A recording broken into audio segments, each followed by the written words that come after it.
Mr. Romo, I must admit that I'm puzzled. You hipsters claim to be such relaxed, free spirits, yet your rules for social behavior are even more set, tight, and rigid than those of square society. Yeah, well, Dig, it's simple. I'll spell it out for you. A lot of the simple, everyday behavior is illegal. And so there's always a lot of heat on the scene. And, you got to protect yourself. Now, if you break the rules of hip, you get put down, that's true.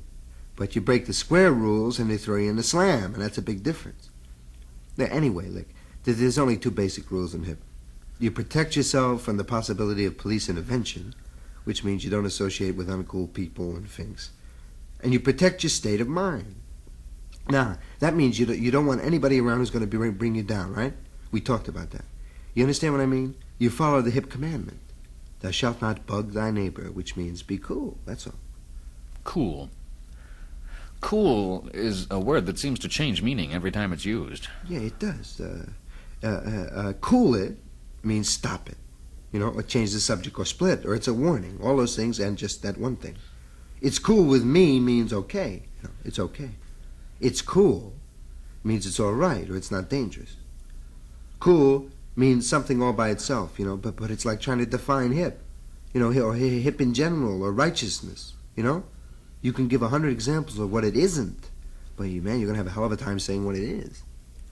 Like here's an example. Say you're going out and done in your head, or you stayed in and done in your head and gone out, or you've done both everywhere you went.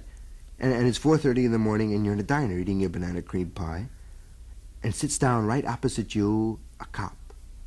Now, your natural reaction is going to be, I want to laugh hysterically, but some part of you says, nay, it says this is an urge of some self-destructive part of you.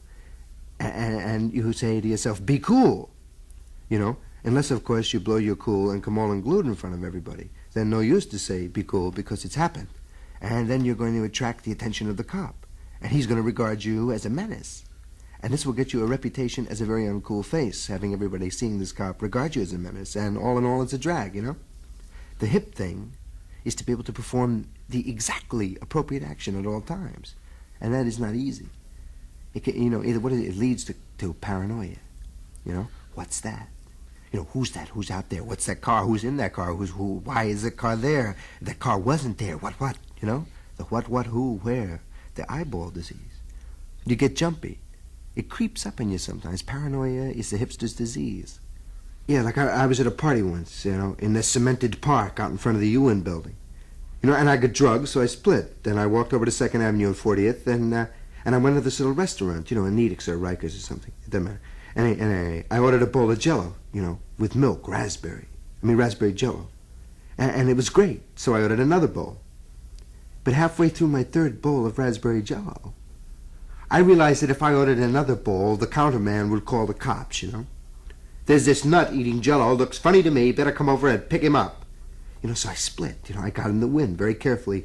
There's a definite way to do that. It's sort of like, well, I've had enough Jell-O now, I just think I'll go for a walk. It's a very touchy situation. So I got out and I got to 42nd Street to a Rudley's, and I have another bowl of Jell-O, same kind. And man, I want to tell you, I worked my way up to 68th Street eating Jell-O, driven by hunger and paranoia. Because life is not without its hazards, man. You know what I mean? Three cool cats. Three cool cats. Parked on the corner in a beat-up car, dividing up a nickel candy